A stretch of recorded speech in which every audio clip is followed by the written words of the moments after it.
예, 안녕하세요. 남세연입니다. 예, 어제 방송 수정합니다. 어제 북한 그 3대 세습 독재자 김정은이 중국 수석 시진핑과 베이징 회담은 26일에서 27일 면담하고 28일 돌아왔음을 수정합니다. 아, 왜 이런 일이 발생하냐면요. 이 정보가 투명하지 않으니까 정확하지 않아요. 예, 이 안개 속의 정국이 그렇습니다. 주사파 정권이 들었을 땐 항상 그런 면이 있었어요. 뭔가를 속이고 해야 하니까 엄흉한 분위기 속에 투명하지 않습니다. 무슨 비밀이 많은지 거짓말을 해야 하니까 당연히 비밀이 있죠. 흉흉하고 현 시국도 마찬가지입니다. 안개 속의 무정부 상태, 저는 그렇게 생각합니다. 수많은 추측과 베일 속에 쌓였던 김정은 중국 방문이 시진핑이 불러서 김정은이 다급하게 간 것이고, 그로 인해서 이젠 문재인이 구상했던 한미 북 3자 구조는 어제부로 종말을 구한 것이 됐습니다. 문재인이 김정은이 도와주려고 그렇게 애쓰는데, 그래, 김정은인 시진핑이 부르면 갈 수밖에 없는 운명이죠.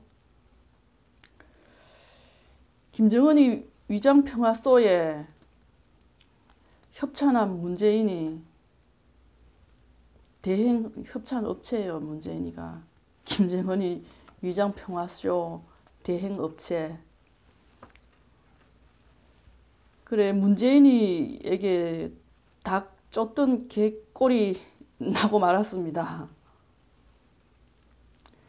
눈앞엔 사약 사발만 덩그렇게 놓여 있어요. 이 무능한 문재인이 하는 일이 다 그렇지. 하는 일마다 쪽박 납니다. 왜 나겠어요? 거짓 속에 어떤 신의 어떤 혜택이 존재하는가요? 거기에 문제가 있는 거죠. 이 무능한 정권, 과거에 또 그런 무능한 정부가 있었죠. 장명 내각이 그랬습니다. 장면 내각은 4.19로 이승만 대통령이 이제 하야하면서 60년 4월 27일 날 하야시키고 그렇게 끌어내려 놓고 일단 허정 내각이 한 108일 동안 현종 국회에서 내각 책임제 헌법을 개정합니다. 아주 급속도로 통과시킵니다.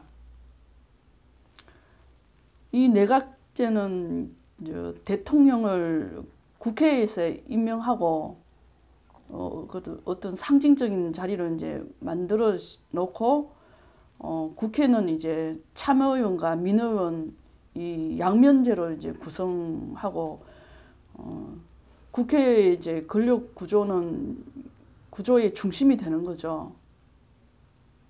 행정부 권한은 아주 축소되고요. 이래서 7월 29일 날 총선거를 실시하고 당연히 민주당이 그때 상황엔 승리를 하죠. 그래서 국파 윤보선이 대통령이 되고 신파 장면이 총리로 앉게 되죠. 이래서 이제 제2공화국이 출범을 합니다.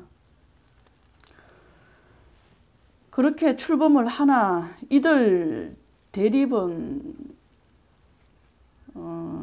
그 대립 상극은 이제 필연이죠. 필연이 되고 말죠. 이 내각 책임제 공화국. 그러다 보니까 뭐 10개월 만에 결국은 그 붕괴가 되는데, 그 이제 이 윤보선하고 그 저 장면 내각이 이제 그 양 신구파 이제 양 그 항쟁이 이제 내분으로 그 61년 그 결국 그 5.16 그 혁명을 이제 부르는 거예요. 그렇게 이승만 정권이 이제 붕괴한 후에 그 박정희 군부 혁명까지 이제 그 이르는 그 사이는 그 기간은 이제 실로 백가쟁명이요 백화제방이라 이런 표현이 적합하죠. 각자의 입장에서 자유롭게 의견을 발표하고 논쟁하고 뭐 갖가지 학문이나 사상이 이제 개방적으로 이제 발표된 그런 시기였던 거죠. 그런데 이제 구파 윤보선과 신파 장면 총리는 이제 처음 그 조각부터 동상이목으로 난항을 겪게 됩니다. 그러다가 이제 윤보선이 이제 60년 11월에 분당을 당행하여 신민당 간판을 내걸게 됩니다. 이게 이제 뭐 조선 왕조 시대나 있었던 일이죠. 조선 왕조 때 이게 그 어떤 당쟁 계파 싸움이 이제 심했는데, 조선도 결국은 그 당쟁 싸움으로 망했지만, 이 지금 장명 내각에서도 이제 당쟁의 이제 재연화가 이제 이렇게 시작이 된 겁니다. 권력 분배를 그 둘러싼 그 민주당의 분열은 윤보선과 장면의 대립으로 이제 날로 번져졌습니다. 이 신구 양파 간의 자리 싸움이 결국 그 장명 내각을 10개월 만에 이제 문 닫게 되는 원인인데, 그 사이에 그 3번이나 개조되고 국방부 장관이 3명 그렇게 바뀌고 육군 참모총장이 4명이 경질되고, 이래서 군의 통제가 흐트러지게 됩니다. 이 군의 통제가 흐트러지면 어떻게 되겠어요? 이런 실무 경력이 없고 그 아수라장을 헤쳐나간 그런 줄 모르는 그런 사람들이, 그런 아마추어 정치가들이 이제 위기 관리 능력이 없어요. 위기 관리 능력이 부족합니다. 난세에 맞지 않는다는 것이죠. 이 짧은 내각 책임제에 이제 이게 일종의 이제 실험대로 우리는 이제 그걸 이제 보고 있어요, 저희들은. 그래서 이제 그것이 증명해 주었고, 또 장면의 무능함에 대한 그 세간의 비난이 아직도 끊이지 않습니다.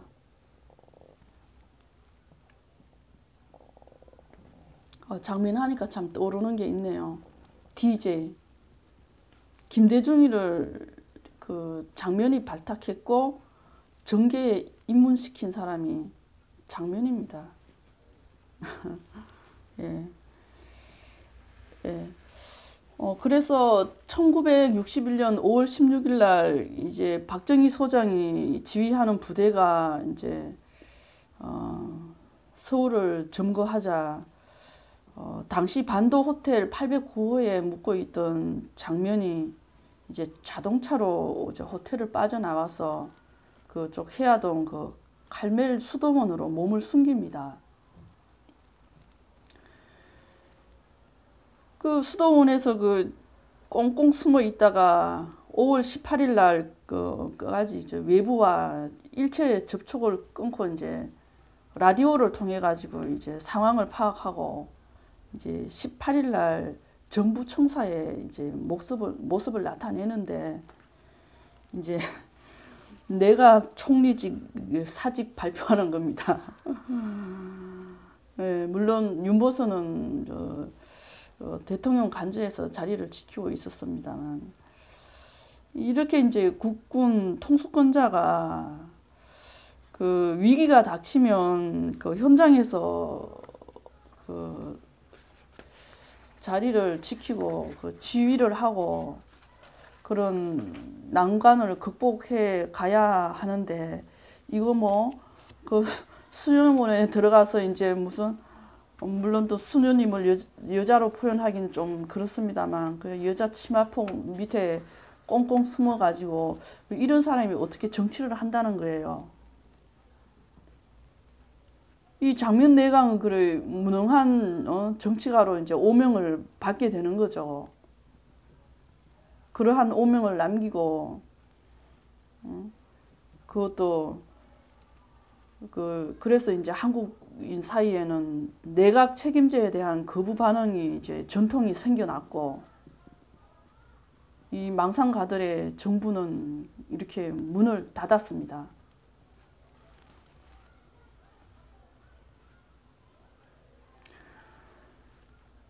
문재인 씨 정부 무능함 마찬가지죠. 이 문재인 씨도 빨리 내려와야 되는데 어쩌자고 목이 몇 개나 되나요? 예. 그 냉전의 최전선에 있던 한국의 혼란을 미국은 방관하지 않았듯이 트럼프 대통령 북한 제재를 통해서 김정은이를 압박했고 그래서 핵 폐기 그 협상 테이블에 이제 끌어내고 있는데요. 그 김정은이 목숨도 지금 사느냐 죽느냐의 기로에 서 있습니다. 문재인 역시 마찬가지입니다. 한 나라의 전통성을 부정하고 주적의 편에 서서 적화를 시키려는 이 문재인이 여적행위 언제까지 멈출 겁니까? 목숨이 끊겨봐야 끊기는 줄 알까요? 예. 오늘 박근혜 대통령 세월호 7시간에 대한 괴담이 다시 수면 위로 떠올려 오던데요. 문재인 특검들이 그것을 괴담이 음모였다고 다시 말을 뒤집어요? 아니 문재인은 끌어내려놓고 그런 걸 발표하든지 이 자들이 도대체 국민을 뭘로 알고 국민 상대로 대체 이거 뭐 하는 놈들인가요?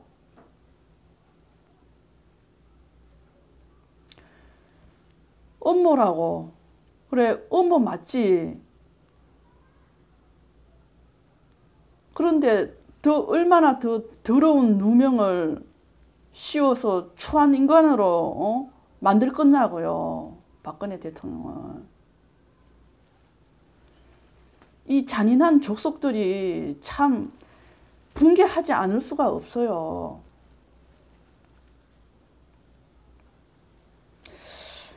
이 자들이 박근혜 대통령 세월호 7시간 동안 대통령 관저에 있었던 거 다 알고 문재인 이 내놈이 진심으로 음모론을 들고 나왔다면 용서를 구하고 목숨을 건져가라 이거예요. 내 놈의 조작가 음모가 하면 할수록 내 목숨이 단축되고 김정은이와 내 놈 두 명이 목숨 공동체다는 걸 몰라?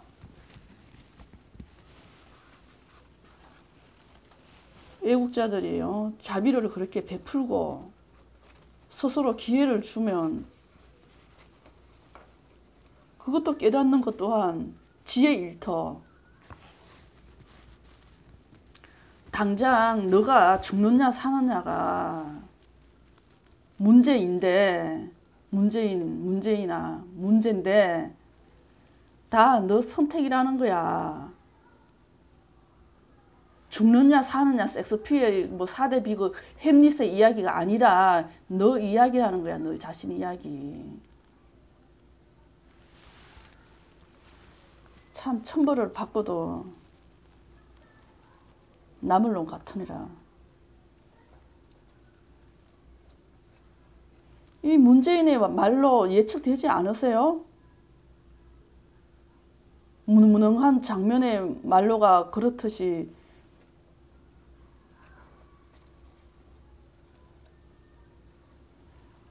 문재인의 말로는 죽음밖에 없어. 죽음밖에.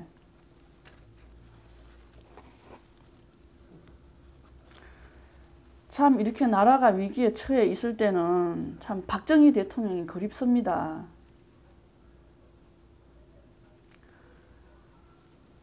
이 난세를 구해줄 그런 영웅이